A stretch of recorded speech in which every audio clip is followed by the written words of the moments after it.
మిత్రులారా నమస్తే. నేను మీ Chittaluri. Welcome back to Chittaluri Talk, and in the course of our spoken English, today I would like to tell you one important thing. Okay. చాలామంది మిత్రులు sir ఇంగ్లీష్లో మీరు బాగుంది, చాలా అద్భుతంగా చెప్తున్నారు ఇంగ్లీష్లో, మీ ప్రొనౌన్సియేషన్ అది కూడా మాకు చాలా బాగా నచ్చుతుంది. ఈవెన్ మేము we are trying to copy your pronunciation also, అంటే మిమ్మల్ని అనుకరించడానికి కూడా ప్రయత్నం చేస్తున్నాం. తర్వాత మాకు ఓన్ స్టైల్ అంటూ మాకు వస్తుంది, కానీ ఫస్ట్ మిమ్మల్ని మీ ప్రొనౌన్సియేషన్ చాలా బాగుంది కాబట్టి మేము అట్లనే ప్రాక్టీస్ చేస్తున్నాం అని చెప్తున్నారు. అయితే మాకు కొన్నిసార్లు ఎక్స్ప్లెనేషన్ కూడా మీరు కొంచెం తెలుగులో ఎక్కువగా చెప్పండి అని చెప్పేసి మిత్రులు అడిగారు చాలా వరకు. సో దానివల్ల నేను కొంచెం తెలుగులో ఎక్కువగా మీకు ఎక్స్ప్లెయిన్ చేయడానికి ప్రయత్నం చేస్తాను. ఇక తర్వాత future tenses already I have taught you in my earlier classes. So today I would like to tell you about future continuous tense. కొంతమంది మిత్రులు అడిగారు సార్ ఫ్యూచర్ కంటిన్యూస్ టెన్స్ ఒకసారి మాకు సింపుల్గా దాని మీద కొంచెం ఫోకస్ చేయడానికి what we have to do. That's what they asked me. So now I'm focusing, I would like to focus on future perfect tense. So ఒకటేనండి, మనం టెన్సెస్లో ఏంటంటే మనం ఫస్ట్ వాట్ ఈస్ టెన్స్ అంటే ఫంక్షన్ ఏంటో తెలుసుకోవాలి, తర్వాత దాని యొక్క యూసేజ్ తెలుసుకోవాలి. మనం అంటే usage in the sense use అనమాట, అది ఎట్లా యూస్ చేస్తాం, ఏ సందర్భంలో యూస్ చేస్తాం. ఇప్పుడు ఫ్యూచర్ పర్ఫెక్ట్ టెన్స్ అనేది ఏంటంటే ఫ్యూచర్ పర్ఫెక్ట్ కాదండి, ఫ్యూచర్ కంటిన్యూస్ టెన్స్ ఏంటంటే యాక్చువల్గా అంటే భవిష్యత్తులో ఏదైనా ఒక పని కొనసాగుతూ ఉన్నట్లయితే దానిని మనం ఫ్యూచర్ కంటిన్యూస్ టెన్స్లో చెప్తాం అనమాట. So what can be the structure అంటే చూడండి, just I right on the board here, I will be teaching. For example చూడండి, ఐ అనేది ఇక్కడ సబ్జెక్ట్ అవుతుంది, విల్ బి అనేది ఫ్యూచర్ ఆక్సిలరీ వర్బ్ అనమాట, ఇది టీచింగ్ అనేది ఆబ్జెక్ట్ అనమాట. అంటే మనకు మెయిన్గా ఏంటంటే ఇక్కడ మనకి మనం గ్రహించాల్సింది ఏంటంటే విల్ బి అనేది చాలా ఇంపార్టెంట్. తర్వాత ఇది ఆబ్జెక్ట్, బట్ ఆబ్జెక్ట్ ప్లేస్లో మనకి ఏముందంటే ఇది V1 ప్లస్ ఇంఫార్మ్ అంటారు, which is equal to also it is called V4 అనమాట. So as the main verb is with ing form, it is said to be that V4 form అనమాట, అంటే fourth form of the verb అనమాట. అంటే ఎప్పుడైనా మనకు ఇప్పుడు for example మీకు ఏంటంటే టీచ్ ఉందనుకోండి, ఈ టీచ్ అనేది V1 అనుకున్నప్పుడు దీనికి మనము ఐఎన్జి ఇన్ఫార్మ్ చేసినప్పుడు అదేమవుతుంది, that becomes as teaching like this. So ఈ టీచింగ్ అనే దాన్ని మనం V4 కింద మనం పరిగణించాలన్నమాట. సో ఇక్కడ ఇప్పుడు మీకు ఫ్యూచర్ కంటిన్యూస్లో ఏంటంటే మనకు will be to must be ఇక్కడ వరకు ఉంటాయి అన్నమాట. Will be to must be అంటే దీంట్లో will be, would be, can be, could be, shall be, should be, may be, might be, must be, ఇవన్నీ కూడా ఫ్యూచర్ ఆక్సిలరీస్ అంటాము. And be form shows the state of being or existence of a person, and it defines the position of a person అనేది మీరు గుర్తుపెట్టుకోవాలి. So coming to the point here, I will be teaching అంటే నేను teaching చేస్తూ ఉంటాను.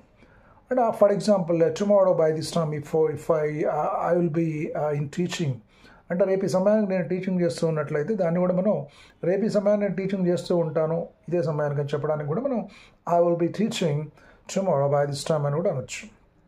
అంటే future perfect టెన్స్కి దీనికి కొంత తేడా ఉంటుంది, ఫ్యూచర్ పర్ఫెక్ట్ కంటిన్యూస్ టెన్స్ దీనికి. బట్ సింపుల్గా ఇది ఫ్యూచర్ కంటిన్యూస్ టెన్స్ అన్నప్పుడు మనకేంటంటే సింపుల్గా భవిష్యత్తులో ఏదైతే ఒక పని కొనసాగుతూ ఉంటుందో కాబట్టి దాన్ని మనం అంటే it will be in the progress అనమాట. It will be in the progress in the sense it will be continued. So ఇక్కడ ఐ విల్ బీ టీచింగ్ అంటే నేను బోధిస్తూ ఉంటాను. అట్లాగా I will be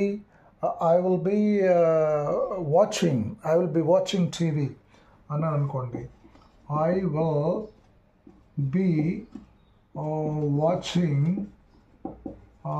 will be watching TV అన్నాను అనుకోండి. మళ్ళీ ఐ సబ్జెక్ట్ ఉంది, will be is there, and V4 is there, and TV is there. V4 in the sense V1 plus inform is there, main verb, and will be is the modal auxiliary. This is also called future auxiliary అనమాట. I will be watching TV అంటే నేను TV చూస్తూ ఉంటాను. Future అంటే TV చూస్తూ ఉంటాను. I will be watching TV tomorrow at this time, ఈ సమయంలో నేను రేపు టీవీ చూస్తూ ఉంటాను అని చెప్పడానికి మనం I will be watching and not like I will be watching, I will be singing, I will be dancing, I will be looking, I will be writing, I will be playing, I will be telling a story. ఇట్లా number of examples you can go on practising on your own. Number of examples. అంటే subject I ఉండాలి and will be ఉండాలి, తర్వాత V1 plus ing form ఉండాలి. That is a question. So here ఇట్లా ఐతో I will be watching. మనం coming to our 4 types of sentences also, as you know pretty well, as I've been teaching this category of number of structures and things that I've been giving you here. No, కాబట్టి నేను ఇట్లా exams మనం ఇస్తాం. 4 ఫార్మ్స్లో చెప్పుకున్నప్పుడు ఏమవుతుంది మనకి ఇక్కడ I will be teaching అనేదాన్ని మనం క్వశ్చన్ ఫామ్ ఎట్లా చెప్తాం, మళ్ళీ ఈ విల్ తీసుకొచ్చి ముందు రాస్తాం. అంటే ఫర్ ఎగ్జాంపుల్ చూడండి, అది ఏమవుతుందంటే ఫస్ట్ మనం విల్ రాస్తాం, తర్వాత ఐ రాస్తాం, తర్వాత విల్ ఐ బీ టీచింగ్ అవుతుంది అనమాట. అంటే విల్తో స్టార్ట్ అవుతుంది question. Whenever that you want make any statement ఇంటే క్వశ్చన్ అన్నప్పుడు దాంట్లో ఏదైతే ఆక్సిలరీ వర్బ్ ఉందో దాన్ని మనం సబ్జెక్ట్ కంటే ముందు రాసుకున్నట్లయితే, ఇక్కడ ఐ సబ్జెక్ట్, తర్వాత విల్ బీ ఉంది, విల్ ఉంది, ఐ తర్వాత విల్ ఉంది. ఈ విల్ తీసుకొచ్చి మనం ముందు రాసి తర్వాత సబ్జెక్ట్ రాస్తే అది విల్ ఐ అవుతుంది. విల్ ఐ బీ టీచింగ్ అన్నప్పుడు that will become a question. That's what you have to remember please. So now ఇప్పుడు it is called a question అనమాట. So will I be teaching అంటే నేను బోధిస్తూ ఉంటానా, క్వశ్చన్ చేయటం. So next మళ్ళీ negative sentence ఏమవుతుంది, I will not be teaching. ఈ విల్ నాట్ను మనం ఏమంటామంటే విల్ నాట్ ద కాంట్రాక్షన్ ఏమవుతుందంటే దీనికి WON''T అవుతుంది, వోంట్ అవుతుంది అనమాట. అంటే will not becomes won't. So simply you can say that you will have the flexibility while you are giving the sentences like this, while you are pronouncing the sentences in such a manner, so you are better take contraction forms like this. But instead of saying that will not, you are better say that won't. So I won't be teaching అంటే నేను బోధిస్తూ ఉండను. మళ్ళీ దాని negative interrogative ఏమవుతుందంటే won't I be teaching అనేది కూడా అవుతుందన్నమాట. సో అట్లా now I repeat, I will be teaching నేను బోధిస్తూ ఉంటాను. ఐ విల్ బి టీచింగ్ నేను బోధిస్తూ ఉంటాను. విల్ ఐ బి టీచింగ్ నేను బోధిస్తూ ఉంటానా. ఐ వోంట్ బి టీచింగ్ నేను బోధిస్తూ ఉండను. వోంట్ ఐ బి టీచింగ్ నేను బోధిస్తూ ఉండనా. అట్లా 4 types of sentences. So in this manner you are supposed to practice. Likewise I సబ్జెక్ట్తో చేస్తాను, తర్వాత in the place of I నేను ఫర్ ఎగ్జాంపుల్ వి పెట్టాను అనుకోండి, అప్పుడు ఏమవుతుంది మళ్ళీ మనకి we will be teaching, otherwise we will be listening అందాం. మన ఆబ్జెక్ట్ కూడా వాడదాం. In the place of teaching మనం లిసనింగ్ అని పెడదాం. అప్పుడు ఏమవుతుందండి వీ విల్ బి లిసనింగ్ అంటే మేము వింటూ ఉంటాము. విల్ వీ బి లిసనింగ్ మేము వింటూ ఉంటామా. వీ వోంట్ బి లిసనింగ్ మేము వింటూ ఉండము. వోంట్ వీ బి లిసనింగ్ మేము వింటూ ఉండమా. So like that. అండ్ మళ్ళీ 4 types of sentences where you are supposed to practice. అట్లాగే మళ్ళీ you will be playing అంటే నువ్వు వాడుతూ ఉంటావు. విల్ యూ బి ప్లేయింగ్ నువ్వు వాడుతూ ఉంటావా. యూ వోంట్ బి ప్లేయింగ్ నువ్వు వాడుతూ ఉండవు. వోంట్ యూ బి ప్లేయింగ్ నువ్వు వాడుతూ ఉండవా. ఇట్లా మళ్ళీ యూతో మీరు ప్రాక్టీస్ చేసుకోవాలి. అట్లాగా మళ్ళీ హీతో he will be cooking. He subject, will be అంటే ఉంటాడు, కుకింగ్ అంటే వండుతూ ఉంటాడు అని చెప్పడం అనమాట. హీ విల్ బీ కుకింగ్ అతను వండుతూ ఉంటాడు. విల్ హీ బీ కుకింగ్ అతను వండుతూ ఉంటాడా. హీ వోంట్ బీ కుకింగ్ అతను వండుతూ ఉండడు. వోంట్ హీ బీ కుకింగ్ అతను వండుతూ ఉండడా. ఇట్లా అనమాట హీతో. తర్వాత షీ విల్ బీ వాకింగ్ ఆమె పని చేస్తూ ఉంటుంది. విల్ షీ బీ వాకింగ్ ఆమె పని చేస్తూ ఉంటుందా. షీ వోంట్ బీ వాకింగ్ ఆమె పని చేస్తూ ఉండదు. వోంట్ షీ బీ వాకింగ్ ఆమె పని చేస్తూ ఉండదా. లైక్ దిస్ అనమాట విత్ షీ. తర్వాత ఇట్ విల్ బీ జంపింగ్ అది దూకుతూ ఉంటుంది. విల్ ఇట్ బీ జంపింగ్ అది దూకుతూ ఉంటుందా. ఇట్ వోంట్ బీ జంపింగ్ అది దూకుతూ ఉండదు. వోంట్ ఇట్ బీ జంపింగ్ అది దూకుతూ ఉండదా. ఇట్తో అనమాట. అట్లాగే సబ్జెక్ట్ దేతో మనం చెప్తే they will be watching a movie. వాళ్ళు ఒక సినిమా చూస్తూ ఉన్నారు. Will they be watching a movie వాళ్ళు ఒక సినిమా చూస్తూ ఉన్నారా. They won't be watching a movie వాళ్ళు సినిమా చూడటం లేదు. Won't they be watching a movie వాళ్ళు సినిమా చూడటం లేదా. బట్ కాబట్టి లైక్ దిస్ ఫ్రెండ్స్ మనము సబ్జెక్ట్ మారుస్తాము, ఆబ్జెక్ట్ మారుస్తాము. మనకు main core structure of the sentences ఏంటంటే will be plus V1 plus inform అనమాట. అంటే విల్ బీ ప్లస్ V4 అంటే విల్ బీ ప్లస్ V4 అంటే that is said to be in future continuous tense. So it is to describe the action which will be in the progress in the future. అంటే భవిష్యత్తులో continue అవుతున్నటువంటి ఒక పనిని తెలియజేయడానికి మనం future continuous tense use చేస్తాం. ఈ ఫ్యూచర్ కంటిన్యూస్ టెన్స్లో ఏంటంటే స్ట్రక్చర్లో మనం సబ్జెక్ట్ ఉంటుంది, తర్వాత విల్ బీ ఉంటుంది, తర్వాత V1 ఇంక్ ఫామ్, దీన్నే మనం V4 అంటాము, తర్వాత ఆబ్జెక్ట్ యాజ్ యూజువల్ అనమాట. So you have to go on changing subject and objects like that. So but the structure, main structure is will be to will be plus V4. Will be plus V4 in shortly we can say that. Otherwise will be plus V1 plus ink form అనమాట. అంటే main verb అనేది ఇంక్ ఫామ్తో ఉండాలి, will be followed by అనమాట. So అట్లా మన future continuous tense అని చెప్పేసి దీన్ని అంటాం. ఇట్లా నేను as I went on changing the subjects here and also objects, number of sentences I have given you, but while you are practicing also, so you have to keep your own you have to use your own subject place. You can go on keeping your own words there. At the same time in the object place also you can go on keeping your own words like that. Number of sentences, the ultimate goal is here, your ultimate target should be that you should go on practicing sentences there. ఎంతసేపు మీరు subject object మార్చేసుకుంటూ ఈ will be plus V4 స్ట్రక్చర్లో number of sentences మీరు మీకు ఓన్గా create చేసుకుంటూ అట్లా వెళ్ళిపోయి మీరు అంతా ప్రాక్టీస్ చేస్తే అంత ఈజీ అవుతుందండి. కాబట్టి నేను ఏంటంటే every time if I write something there on the board, just simply you go on. అంటే people are students and people are also generally they are in the habit of noting that everything if anything is written on the board here. కాబట్టి మనం spoken English అంటే ఏమిటంటే మనం return కంటే కూడా మనం ఓరల్కి ఎక్కువ ఇంపార్టెన్స్ ఇవ్వాలండి. That is my intention in teaching you orally. Sometimes rarely I'm in the habit of using the board sometimes if the situation needs, but many times I prefer to talk in only in English because I prefer to give you more information, oral information, because oral is very very important, as you know pretty well. If I speak something there, you go on listening. And oral practice మీకు ఇస్తున్నాను నేను. Oral practice ఇవ్వడము అంటే నేను మాట్లాడుతూ వెళ్తున్నప్పుడు ఏంటంటే I'm creating my self A speaking atmosphere with you in the surroundings of you and in your mind. Around your mind, I'm creating a speaking atmosphere, a listening atmosphere here. If I go on speaking something there, then you will go on listening my sentences. So as your brain is so clever enough, definitely it would go on recording everything in your mind.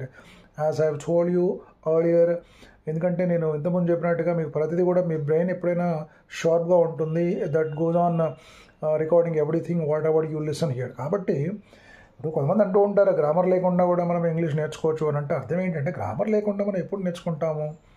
జనరల్గా అది ఏంటంటే కొంచెం ఫన్నీగానే ఉంటుంది అనుకోండి. Of course అంటే ఒక language నేర్చుకోవడానికి గ్రామర్తో పని లేదనేది ఫ్యాక్ట్ అదే.